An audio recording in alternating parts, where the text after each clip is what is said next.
Um bom dia, uma boa tarde, uma boa noite, uma boa madrugada para você, aluno do Sobre o Meio Ambiente. Se eu estou aqui, se você está vendo este meu rosto, é obviamente que hoje aprenderemos um pouco mais sobre essa matéria deliciosa, essa matéria linda, essa matéria que rege a sociedade, não só brasileira. Rege a sociedade, estamos aqui para aprender direito penal. Já vimos sobre princípios, já vimos sobre a aplicação do direito penal, em relação a parlamentares, em relação a pessoas, em relação a coisas. Vimos o grande direito penal na sua base, tá certo? Hoje a gente vai aprender um pouco mais sobre punibilidade do direito penal. São os casos em que as pessoas poderão ser punidas ou não ser punidas quando praticam algum crime, tá certo? É isso mesmo. Há algumas situações onde as pessoas praticam um crime e não responderão por eles, mas não é uma bagunça, não é de qualquer jeito. Há de se observar alguns princípios, alguns nortes para isso, tá certo? Hoje a aula é um pouco mais extensa. Infelizmente, hoje a aula vai necessitar um pouco mais de atenção, tá certo? Mas acima de tudo eu te digo, pelo amor de Deus, eu estou te pedindo, não passe dessa aula sem entender tudo. Não passe dessa aula sem fazer sua revisão. Não passe dessa aula sem resolver questões. Por favor, porque a punibilidade, a exclusão de punibilidade, a exclusão da tipificação, tudo isso vai ser exigido daqui para frente. Vamos para nossa aula? Vamos para nossa aula. Estamos aqui na nossa aula de punibilidade, tá certo? Sobre o meio ambiente, professor Gabriel Ramos, como vocês todos já sabem. E vamos aprender um pouco mais sobre a punibilidade. O conceito de crime é estudado por meio de três análises. A material, a formal e a analítica, tá certo? Vão ser três. Vamos ver cada uma? Material: será crime toda ação humana que lesa ou expõe a perigo um bem jurídico de terceiro que mereça proteção penal. Formal: toda infração penal que a lei comina pena de reclusão e detenção. Vamos ver o seguinte, a terceira é a que nos importa agora, a analítica, conceito analítico de crime. A teoria analítica que vigora no Brasil é a teoria tripartite. Tripartite por quê? Porque ela se divide em três formas. Para a teoria tripartite, será considerado crime o fato típico, ilícito e culpável, tá certo? Na ausência de um desses três pressupostos, o que acontece na ausência deles? Na ausência deles, não haverá crime, certo? Vamos seguindo, certo? Vamos falar de um tema rapidinho aqui. Como prometido, a cada aula eu trago um pouco uma técnica de estudo. Eu sou apaixonado por técnicas de estudo. Eu estudo técnicas de estudo desde os meus 18 anos, que já faz um tempinho. Tá certo? Então eu estudo técnicas de revisão, técnicas de como arrumar a sua mesa, técnicas de iluminação, técnica para você poder fazer mapas mentais, flashcards, técnica de leitura. E hoje é justamente sobre a técnica de leitura que eu vou falar com você, tá bom? Eu vou falar rapidamente, bem rapidamente, para não tomar nossa aula, mas como temos o material escrito, vai ser muito bom para você entender essa técnica e quem sabe aplicar no seu estudo, tá certo? A técnica de leitura que eu vou ensinar para vocês, ela consiste no seguinte: serão três leituras. A primeira você vai ler superficialmente. Vamos aplicar essa técnica aqui no fato típico, tá certo? Vamos ler juntos. Fato típico: a tipicidade, em termos gerais, é a conformidade do ato praticado pelo agente com a descrição de cada espécie de infração penal contida na lei penal incriminadora. São elementos do fato típico: conduta humana, resultado naturalístico, nexo de causalidade e tipicidade. Primeira leitura. São três. Essa é a primeira. A segunda, o que você vai fazer? A segunda você vai grifar o que é importante. O que vai ser importante para a gente? Fato típico, a tipicidade é a conformidade do ato com a descrição de cada espécie de infração contida. São elementos do fato típico, isso vai ser importante para a gente, a conduta humana, o resultado naturalístico nexo de causalidade e a tipicidade. Segunda leitura. Agora vamos para a terceira leitura. A terceira leitura aqui que você vai ler o que você grifou. Olha só como é que funciona. Fato típico. A tipicidade é a conformidade do fato com a descrição de cada espécie de infração penal. São elementos do fato típico, conduta humana, resultado naturalístico, nexo de causalidade e tipicidade. Fizemos a primeira leitura, entendemos o que se trata. Fizemos a segunda, grifando o que é importante. E fizemos a terceira, lendo só aquilo que é importante. E é isso que é importante que vamos levar para o nosso resumo, que vamos levar para as nossas questões, que vamos levar daqui em diante. Tá certo? Vamos só explicar um pouquinho o que é a descrição de cada espécie de infração contida na lei penal. Tá certo? Olha só, o que consiste o crime de homicídio? Consiste em matar alguém. Matar alguém. Esse é o crime de homicídio. Essa é o que? A descrição daquele tipo penal. Então, qual que vai ser a descrição? Matar alguém. Se a atitude da pessoa condizer com o que está descrito no tipo penal e condizer com esses elementos aqui, haverá ali um fato típico, tá certo? Vamos falar agora sobre a conduta humana. No Brasil, vigora a teoria finalista da conduta. Para essa teoria, a conduta humana é a ação ou omissão voluntária dirigida a uma determinada finalidade. Essa teoria encontra-se inclusive em nosso querido Código Penal, tá certo? Vamos ver o que o nosso Código Penal diz? Vamos lá! O erro sobre o elemento constitutivo do tipo penal de crime exclui o dolo, mas permite a punição por crime culposo se previsto em lei. O erro sobre o elemento constitutivo de tipo penal exclui o dolo, mas permite punição por crime culposo se previsto em lei. São três coisas a serem observadas: a ação ou omissão, a voluntariedade e a finalidade. Tá certo? Vamos explicar isso um pouco mais a seguir. Clovis resolveu agredir John por não gostar do modo como ele se comporta no trabalho.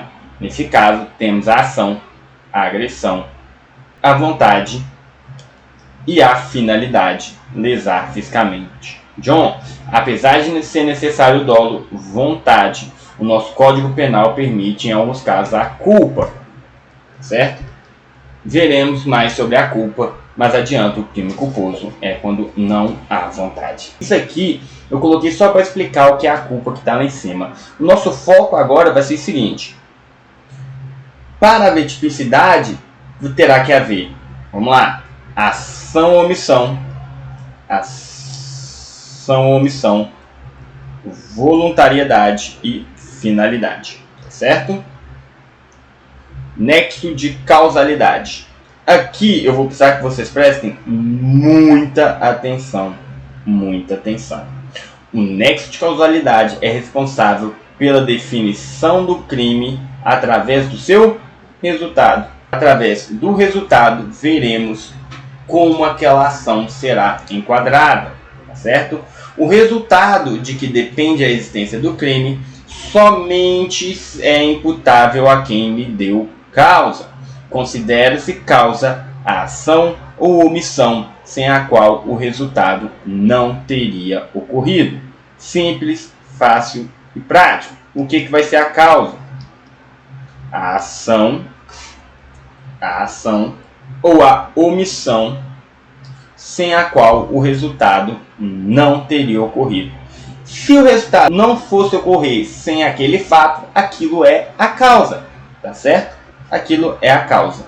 Atenção, assim como no resultado naturalístico, a exigência do nexo de causalidade só será exigida nos crimes materiais. O que é isso? O que são crimes materiais? É um crime onde o próprio tipo penal descreverá a conduta e o resultado, tá certo? Gabriel, me explica aí uma espécie de crime material. O furto. O furto vai ser você tomar algo de alguém. O que vai ser o resultado? A troca de posse.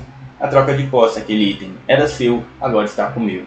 O tipo penal descreveu a conduta, o tipo penal descreveu o resultado, certo? Isso será um crime material, tá certo? Essa teoria prega que somente será considerado causa do crime, a conduta sem a qual o resultado não teria ocorrido. A conduta sem a qual o resultado não teria ocorrido. Para evitar discussões como o nascimento do agente, criou-se o dolo. O dolo é a vontade do agente para que tal conduta ocorresse. Porque simplesmente você pode virar para mim e falar assim: se causa é a conduta sem a qual o resultado não teria ocorrido, se João somente matou Pedro porque Pedro nasceu, então na verdade o grande responsável por toda essa bagunça foi a mãe do Pedro. Imagine só. Então para evitar teorias malucas, criou-se o dolo. O dolo é você praticar uma atitude e você ter a vontade de praticar aquela atitude. Tá certo? Teoria da causalidade adequada. Para o completo entendimento dessa teoria, será necessário, primeiramente, explicarmos o conceito de concausas e suas subdivisões. As concausas podem ser entendidas como circunstâncias que ocorrem paralelamente à ação do sujeito ativo e que possuem relação com o resultado. As concausas dividem-se em absolutamente independentes e relativamente independentes. Certo? Vamos traduzir, vamos tirar do juridiquês. O que é uma concausa? Uma concausa vai ser uma situação que se juntará à atitude do agente e produzirá algum resultado, tá certo? As concausas absolutamente independentes podem até adentrar no feito, todavia, a conduta do agente não contribuiu para o seu resultado. Essas poderão ser pré-existentes ou supervenientes. Como a conduta não contribuiu para o resultado, o agente responderá apenas pelos crimes que praticou. Já no caso das concausas relativamente independentes, que se dividem em pré-existentes e concomitantes, a conduta do agente contribuiu para o resultado e, portanto, responderá.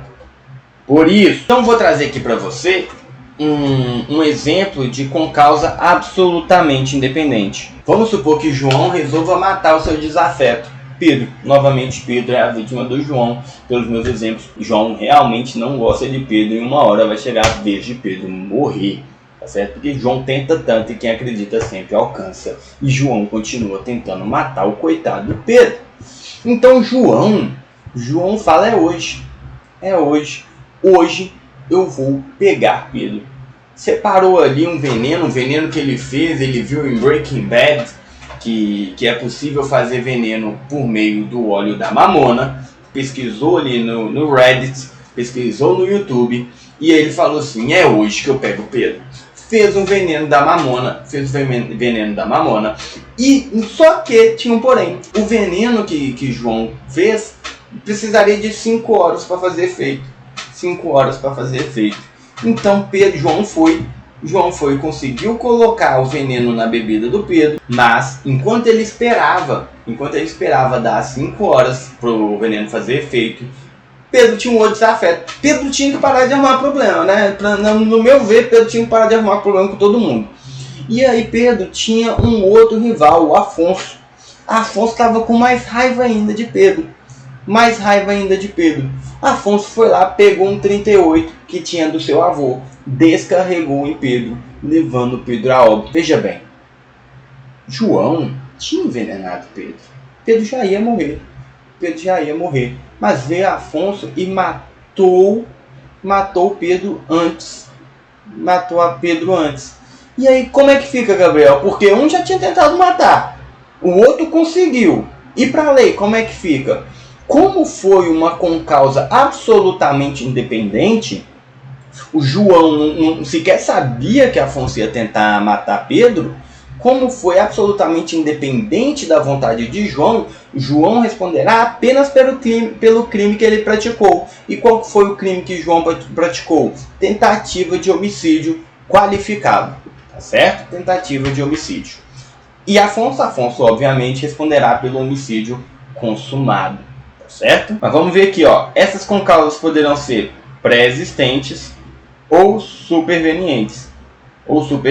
Pré-existente é que já existia antes, é como se Pedro, na verdade, tivesse morrido de ataque cardíaco por uma doença que ele já tinha antes. E a superveniente é o caso do Afonso, que ceifou a vida de Pedro antes mesmo do veneno fazer efeito. Agora, essa aqui é a menina. Essa aqui é a menina dos meus olhos, é a menina dos olhos do direito penal, que é a concausa relativamente independente. Tá certo? A concausa relativamente independente é que a conduta do agente contribui para o resultado. Tá bom? Ela vai poder ser pré-existente ou concomitante. Pré-existente já existia, concomitante aconteceu no momento oportuno, tá certo? Vamos ver exemplo? Quantas concausas supervenientes, quer dizer que veio depois da conduta do agente, supervenientes relativamente independentes, essas serão tratadas de forma diferente para o direito penal. Elas poderão acontecer de duas formas, produzindo por si só o resultado ou se agregando a outra conduta e gerando o resultado. Vamos ver o seguinte, vamos ver a conduta que por si só produziu o resultado. Clóvis desfere facadas em Ruth, que é levada de ambulância até o hospital. Todavia, no percurso, a ambulância acaba explodindo e levando a óbito Ruth e todos ali presentes. Nesse caso, a concausa, que vai ser o acidente, foi após as facadas e gerou por si só a morte. Assim, Clóvis responderá apenas por tentativa de homicídio. Gente, Clóvis é um assassino, ele é um homicida, todo mundo sabe, certo? Agora, você imagina a gente ter que punir o Clóvis porque a ambulância explodiu, certo? A ambulância explodiu, que culpa teve o Clóvis da ambulância ter explodido? Nenhuma. A culpa da Ruth estar ali pode até ter sido do Clóvis, mas a culpa da ambulância ter explodido foi por conta de uma situação que Clóvis não teve culpa, tá certo? Então, isso é uma concausa superveniente relativamente independente que produziu por si só o resultado. Qual que é a concausa? A concausa é a explosão da ambulância. Não foi a explosão da ambulância que gerou a morte? A concausa será a explosão da ambulância, certo? Vamos voltar. Agora tem a concausa que não produz por si só o resultado. Existe uma concausa que não produz por si só um resultado. Clóvis dispara 6 vezes contra Bartolomeu, seu desafeto. Durante a cirurgia, por um erro do anestesista, Bartolomeu vem a óbito. Essa concausa, apesar de superveniente, somente existiu graças à conduta de Clóvis. Assim, Clóvis responderá pelo homicídio consumado. Tá certo? O que acontece? Quando Clóvis desferiu facadas em seu desafeto, o seu desafeto, obviamente, seria levado para uma mesa de cirurgia. Certo? Ele foi levado para uma mesa de cirurgia. Como levado para uma mesa de cirurgia? Como foi levado para uma mesa de cirurgia para curar-se das facadas, e foi dentro dessa cirurgia que ocorreu toda essa fatalidade, Clóvis foi sim gerador de toda essa situação, tá certo? E por ter sido gerador dessa situação, ele responderá pelo homicídio consumado, não só como tentativa, como ocorreu no caso anterior, certo? No caso anterior, houve uma tentativa que só se tornou um homicídio consumado por conta de um acidente, de um gás, algo que tenha vazado na ambulância, tá certo? Agora, na cirurgia não. Na cirurgia foi um resultado decorrente daquela cirurgia que necessitava reparar o dano feito por Clóvis, e por isso ele responderá por homicídio consumado. Destaque-se todavia que isso, preste bem atenção, não afasta a responsabilidade do médico. Ele irá responder pelos seus atos, certo?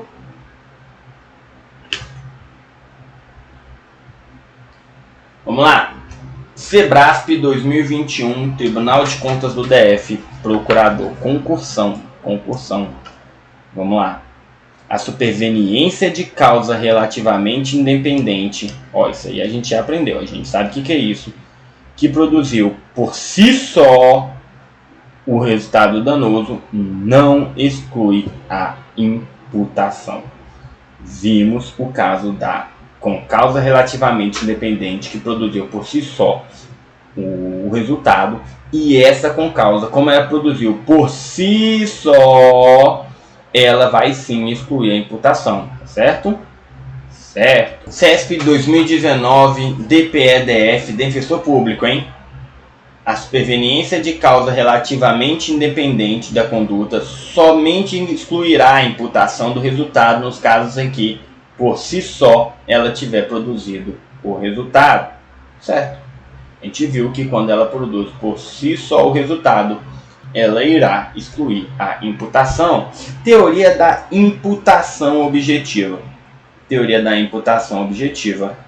Segundo a teoria da imputação objetiva, a imputação do crime só poderá ocorrer quando o agente tiver gerado a causa ao fato de que, ao mesmo tempo, haja uma relação de causalidade normativa. O que é a causalidade normativa? É o nexo entre o que o agente fez e o tipo penal, certo? A conduta deverá criar ou majorar um risco. A conduta deverá ser um risco proibido pelo direito e o risco deverá ser criado no resultado. Gente, agora a gente vai falar sobre os riscos no crime omissivo. O que vai ser o risco? Vamos traduzindo para o nosso bom e velho português, porque eu odeio juridiquês. O risco vai ser o nexo. Aqui ele é entendido como nexo entre a conduta e o resultado, certo? Certo? Então vamos lá. O Código Penal vai punir tanto aquele que faz ação quanto aquele que deixa de fazer algo, omissão, em determinadas circunstâncias. A omissão se dividirá em omissão própria e imprópria, certo? Quanto à omissão própria ou pura, segue o que diz o Código Penal. O conceito de omissão própria está no Código Penal, é aquele que a gente sempre ouve falar. Fulano se omitiu de um acidente, fulano viu alguém caído na piscina e não fez nada. A gente vê em filme. Quem viu Breaking Bad? Quem viu Breaking Bad? Eu vi Breaking Bad, tá bom? Eu estou vendo com a minha namorada. Quando eu não estou fazendo aula pra vocês, eu tenho ali um tempinho com ela, eu estou vendo Breaking Bad. Por isso que é o segundo exemplo que eu trago aqui pra vocês hoje sobre. Quem vai se lembrar que teve o personagem principal, o Walter White, ele viu uma moça morrendo devido a uma overdose e ele não fez nada porque ele queria apagar aquele arquivo. Então, quando alguém vê uma outra pessoa morrendo e não faz nada, ele se omite. Ele se omite, tá certo? E o que a lei nos diz sobre isso? Vamos lá. A lei nos diz que deixar de prestar assistência, quando possível fazê-lo sem risco pessoal, à criança abandonada ou extraviada, à pessoa inválida ou ferida, ao desamparo em grave e iminente perigo, ou não pedir, nesse caso, o socorro da autoridade pública, estará o agente que fizer isso cometendo omissão própria. A pena de detenção de 1 a 6 meses ou multa, e a pena é aumentada de metade se a omissão resulta em lesão corporal de natureza grave, e triplicada se resulta a morte, tá certo? Ela triplica se der morte. Mas isso aqui você não precisa gravar por enquanto não, tá? O que a gente precisa falar agora é sobre a omissão, que é deixar de prestar assistência quando possível, tá certo? Essa é a omissão própria. A omissão própria. No caso da omissão própria, o resultado será irrelevante. A simples omissão, por si só, caracterizará o descumprimento da norma penal. É o caso do agente que vê uma vítima de acidente de trânsito e segue sua vida normalmente por estar atrasado para o trabalho. Nesse caso, o resultado será irrelevante, uma vez que o agente responderá pela omissão e não pelo acidente. Não pelo acidente, certo? Omitiu. Gente, passou lá, viu alguém ferido e se omitiu a ajuda, não importa para a lei o que aconteceu. Se a pessoa saiu ilesa, se ela só quebrou um dente, se ela só quebrou uma costela, se ela não quebrou nada, se ela deu uma cambalhota, um triple bye-bye bird, e aí seguiu a vida dela, não importa para o direito penal. Você se omitiu, você cometeu um crime e responderá, como sempre eu digo, no rigor da lei penal brasileira. Agora tem outro caso, tá certo? Existe um outro caso, a omissão imprópria, e na omissão imprópria o resultado importa sim. Vamos ver por quê. Na omissão, no que se refere aos crimes omissivos impróprios, não existe um tipo penal que estabeleça como crime tal conduta. Todavia, o agente será responsabilizado por ter se omitido do dever legal de agir. É o caso, por exemplo, da mãe que deixa de alimentar o seu filho, causando a morte da criança. Nos omissivos impróprios, a análise do resultado será relevante, pois o agente responderá pelo próprio resultado. Gente, você lembra que na omissão própria, o agente respondeu por omissão. Omissão, acabou. O crime dele foi a omissão. Na omissão imprópria, quando há um dever legal de agir, o agente responde pelo crime que foi o resultado. Olha a gravidade disso. Olha a gravidade da responsabilidade do dever legal. Tá certo? Vamos supor que uma mãe deixou de alimentar o seu filho. Seu filho vem a óbito por desnutrição. Tá certo? A mãe responderá por omissão? Não. Por quê? Porque é um crime omissivo impróprio e como resultado importa, ela responderá pelo homicídio, tá bom? Ela vai ser condenada por homicídio. Por quê? Porque o resultado só foi possível, ele só aconteceu por conta da inércia daquela mãe em alimentar o filho, certo? Omissão própria é a simples omissão. A omissão imprópria, você tinha um dever legal de agir, não agiu e responderá por qualquer resultado que seja que advenha daquela situação, tá certo? Vamos seguir. CESP 2017, TRF1. Antônio, renomado cientista, ao desenvolver uma atividade habitual, em razão da pressa para entregar determinado produto, foi omisso ao não tomar todas as precauções no preparo de uma fase do procedimento laboratorial, o que acabou ocasionando dano à integridade física de uma pessoa. A omissão de Antônio é penalmente relevante porque foi esse comportamento que criou o risco de ocorrência do resultado danoso à integridade física. Meu Deus, eu acho que esse avaliador, ele estava ouvindo a nossa conversa. Porque foi exatamente isso que eu disse. Certíssimo. Gente, essa aula é um pouco chata, tá certo? Eu vou ser sincero com vocês. O professor, ele tem que ser sincero com vocês. É um pouco chato, foi um pouco maçante, eu sei. Tá certo? Eu sei que com causas é chato, você vai ter que voltar lá para saber o que é independente, o que é relativamente, o que é com causa de novo. Eu sei, mas por favor, entenda o que eu disse ali. Se eu não fui claro, gente, pode me ligar. Com causa você pode me ligar, entendeu? Você tem meu número, me liga, fala, professor, não entendi. O resto não, gente, o resto manda mensagem, pelo amor de Deus. Agora, com causa, eu deixo você me ligar. Para falar, professor, não entendi o que é essa com causa. Entendeu? Se não foi claro o suficiente, eu não vou passar dessa aula sem o senhor me explicar do que o senhor estava se referindo. Aí eu vou te atender, vou te explicar com todo carinho do mundo. Tá certo? Gente, vamos encerrar esse tópico por aqui.